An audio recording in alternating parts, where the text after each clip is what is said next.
ध्यान मूलम गुरुरमूर्ति पूजा मूलम गुरुपदम मंत्र मूलम गुरुरवाक्यं मोक्ष मूलम गुरु कृपा। ओम शांति ही शांति ही शांति ही। आप सबों में विद्यमान परमात्मा को नमस्कार है। सबसे पहले दुर्गा की स्तुति करते हुए हम लोग आज का व्याख्यान आरंभ करेंगे। ओम जयंती मंगला काली भद्रकाली कपालिनी दुर्गा क्षमा शिवा धात्री स्वाहा स्वधा नमस्तुते। ओम दुंग दुर्गायै नमः।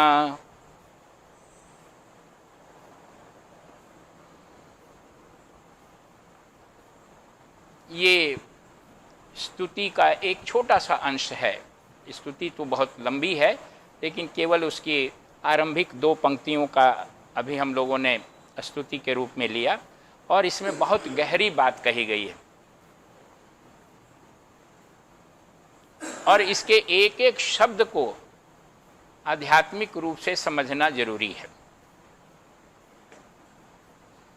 मार्कंडे जी माता दुर्गा की स्तुति में ये पहला श्लोक बोल रहे हैं और एक एक जो नाम है, जयंती मंगला काली भद्रकाली कपालिनी दुर्गा क्षमा शिवा धात्री स्वाहा स्वधा, ये सब दुर्गा का ही नाम है। और इस नाम को गहराई से जान करके आप अच्छी तरह से समझ लेंगे कि वास्तव में ये परब्रह्म परमात्मा के बारे में ही ये स्तुति है। कहा तो ये जा रहा है कि हम लोग दुर्गा की स्तुति कर रहे हैं, लेकिन दिमाग में ये नहीं रखना है कि ये दुर्गा कोई एक अलग कोई देवता है।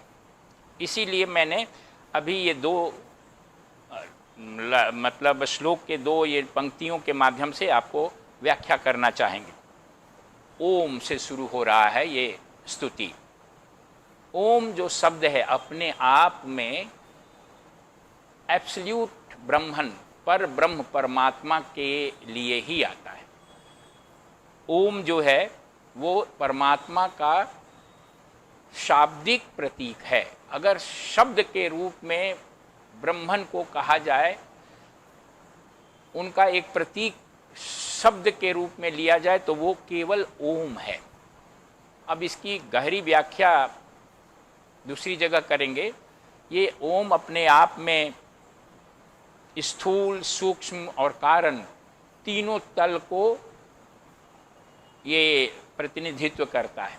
ओम शब्द जो बना है अ उ म और अर्ध मात्रा, इनके मेल से ये एक बहुत ही सूत्र रूप में एक ध्वनि उत्पन्न हुई है ओम की। अ जो है वो स्थूल जगत का प्रतीक है, उ सूक्ष्म जगत का परिचायक है और म कारण तल का प्रतीक है और अर्धमात्रा इन तीनों तल से परे की अवस्था का परिचायक है। ट्रांसेंडेंटल से परमात्मा जो है वो स्थूल सूक्ष्म और कारण तल सब ईश्वर में समाहित है और वो ईश्वर इन तीनों तल से भी परे है। ये एक इसकी व्याख्या है। चेतना की तीन अवस्थाएं होती हैं,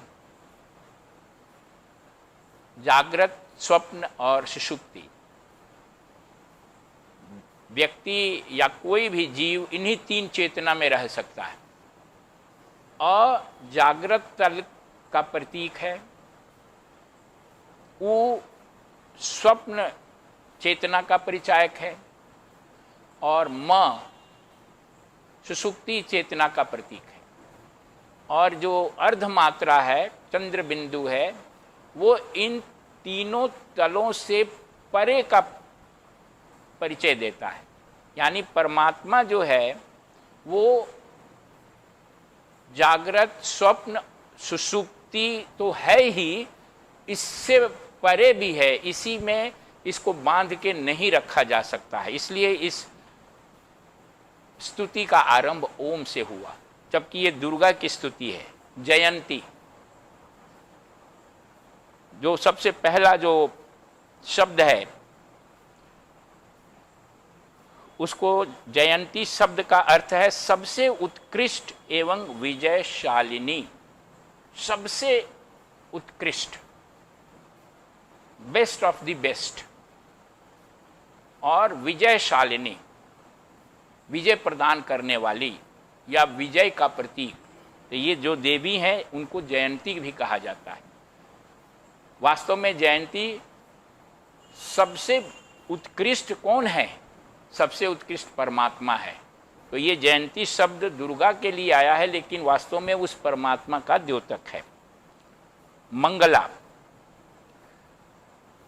जो अपने भक्तों को जन्म मरण आदि संसार बंधन से दूर करती हैं, उस मोक्षदायिनी देवी का नाम मंगला है। जन्म मरण के बंधन से वो दूर करती हैं, मंगल करने वाली हैं। मंगल सबसे बड़ा क्या है कि व्यक्ति आवागमन के चक्र से मुक्त हो, और ये देवी आवागमन के चक्र से मुक्त करने वाली हैं, इसलिए उन्हें मंगला नाम से बताया गया। काली, जो प्रलय काल में संपूर्ण सृष्टि को अपना ग्रास बना लेती हैं। काली कौन? जो प्रलय काल में सारी सृष्टि को खा जाती है। काल से काली, काल का मतलब होता है मृत्यु, जो सबको ग्रसित कर ले। तो प्रलय काल में यानी सृष्टि का संहार करने वाली कौन है? परमात्मा है। आपको पता होना चाहिए कि जो परब्रह्म परमेश्वर है वो सृष्टि का, उसको इंग्लिश में गॉड कहते हैं, GOD। जी का मतलब होता है जनरेटर, उत्पत्ति करता, रचना करने वाला, ब्रह्मा। ओ का मतलब ऑपरेटर, जो सृष्टि में क्रियाशीलता बनाए रखे, सृष्टि को बनाए रखे, विष्णु भगवान, पालन करने वाला। और आर्क, डी का मतलब होता है डिस्ट्रॉयर, यानी नाश करने वाला, भगवान शिव। ये जो उत्पत्ति करता है, पालन करता है और नाश करता है, वही गॉड है। और इसको तीनों को हम लोगों ने, इस गॉड को ब्रह्मा, विष्णु और महेश के रूप में जानते हैं। तो यहाँ यही कहा गया है, ये जो देवी हैं वो प्रलय काल में सारी सृष्टि को अपना ग्रास बना लेती हैं, प्रलय कर लेती हैं, यानी यही महेश यही है। और महेश और परमात्मा एक ही है, दुर्गा और परमात्मा एक ही है। भद्रकाली, भद्रकाली जो अपने भक्तों को देने के लिए भद्र, सुख और मंगल को स्वीकार करती हैं, जो अपने भक्तों को सुख देती हैं। जो कुछ भी हमें प्राप्त होता है, देने वाले कुछ भी जो हमें प्राप्त होता है वो ईश्वर से प्राप्त होता है। व्यक्ति को कभी ये नहीं सोचना चाहिए कि कुछ चीज़ हमें, अगर धन प्राप्त हुआ या शक्ति प्राप्त हुई, जीवन प्राप्त हुआ, तो ये किसी बाह्य स्रोत से मिला है। ये परमात्मा के द्वारा मिला है, परमात्मा की ओर से मिला है। और ये परमात्मा का वो रूप जो है वो काली के रूप, भद्रकाली के रूप में, जिसे दुर्गा भी कहा गया है। तो यहाँ ये बताने का प्रयास किया जा रहा है कि दुर्गा परमात्मा या ब्रह्मन या जो गॉड है उसका ही रूप है, वही देवी के रूप में प्रकट है। भद्रकाली के बाद कपालिनी। कपालिनी का मतलब जो हाथ में और गले में मुंड माल रखे हों, खोपड़ी रखी हुई हो, वो कपालिनी है। यानी कपालिनी मुंडमाल धारण करने वाली।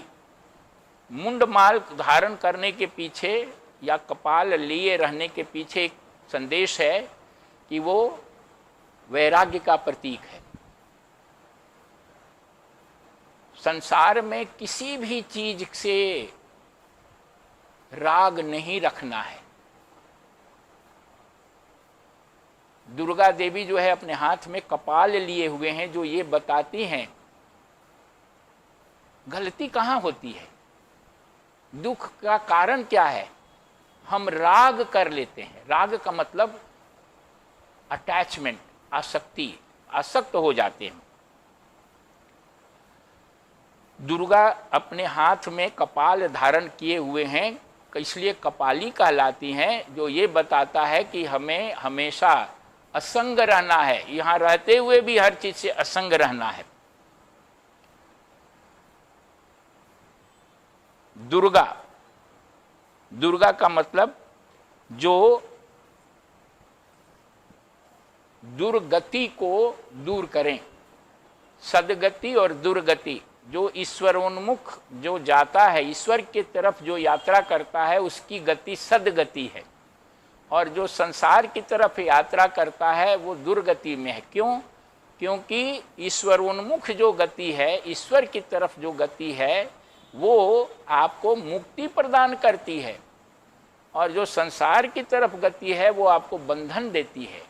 दुर्गा जो हैं वो दुर्गति के नाश करने वाली हैं। जितने अवरोध हैं, जितने विघ्न बाधाएं हैं, उनको समाप्त करने वाली हैं। इसलिए उनका नाम दुर्गा है। क्षमा यानी संपूर्ण जगत की जननी होने से वो करुणा, अत्यंत करुणामय हैं और वो सबको क्षमा करती हैं। वो जगन माता हैं। एक माता कितनी करुणामय होती है, क्षमाशील होती है। वो संपूर्ण जगत की माता हैं, तो वो कितनी करुणामय होंगी। इसलिए उनका नाम क्षमा है। शिवा, शिव का मतलब होता है कल्याण करना, और वही शिवा है, उनकी प्रिया हैं। तो जो सब का कल्याण करती हैं, वो समस्त सृष्टि का कल्याण करने वाली हैं, इसलिए उनको शिवा नाम से जाना जाता है। धात्री, धात्री का मतलब होता है धारण करने वाला। धारण करने वाला यानी जिस चीज को हम, इस चीज को धारण किए हुए हैं, हमारे हाथ के ऊपर ये चीज है, तो ये समस्त जो सृष्टि है उसको वो धारण करती हैं, उन्हीं उसको बनाए रखती हैं। इसलिए दुर्गा देवी को धात्री कहा गया है। और सृष्टि को धारण कौन करता है? गॉड में समस्त सृष्टि की जो क्रियाशीलता है, पालन पोषण जो करता है भगवान विष्णु, वो परमात्मा का एक वो कार्य करने वाले जो अंश है उसको विष्णु कहते हैं। वही विष्णु दुर्गा भी है। यानी कभी भी अलग अलग देवताओं को अलग अलग रूप में देखने की जो गलती है वो नहीं करनी चाहिए। स्वाहा, स्वाहा का मतलब होता है कि स्वाहा रूप में यज्ञ भाग ग्रहण करने वाले करके देवताओं का पोषण करती हैं। आप जो है ना अग्नि में जब हवन करते हैं तो स्वाहा बोलते हैं। स्वाहा जो है ये देवी का नाम है।